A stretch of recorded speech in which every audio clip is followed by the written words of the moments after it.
German Zeppelin Hindenburg, queen of the skies, seen here from a universal newsreel camera plane as it sped over New York to its tragic end at Lakehurst, New Jersey, now lies at the Naval Air Station a twisted mass of metal. Shortly after these pictures were taken, showing the great Skyliner saluting the millions watching it from below on its first trip of the season, the huge craft exploded while docking and blazed to a fiery end, taking the lives of almost half its 99 passengers and crew. Hours late on its trip from Hamburg because of headwinds, the Zeppelin had to ride out a thunderstorm along the Jersey coast before heading for the air station and nosing its way to the mooring mast. The wind is bad and the docking is a ticklish one, but it's all a thrill for the crowd of happy passengers eager to land after their transoceanic trip.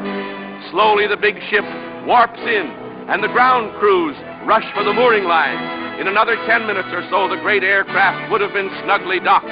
But as the passengers crowded the windows to watch, a roar and a burst of flame near the big tail fins turned the ship into a flaming inferno.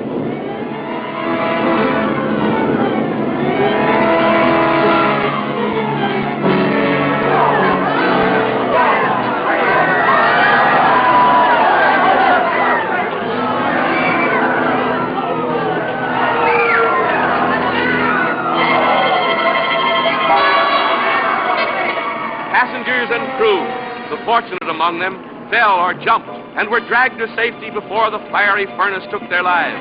Heroic work by Navy and Army men, risking their lives around the white-hot skeleton, snatched more than one dazed and half-burned passenger from the blazing wreckage.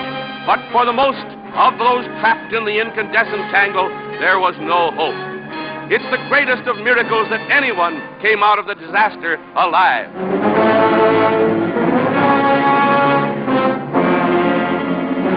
7 million cubic feet of inflammable hydrogen gas blazed up in less than a minute. The hundreds of tons of fuel oil burns for an hour or more, with its dense black smoke making a pall over the tragic scene.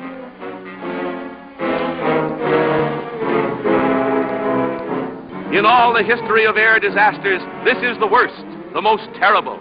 Hailed as the luxury liner of the air, the Hindenburg's horrible end has shocked the entire world. The pride of the skies reaches its journey's end.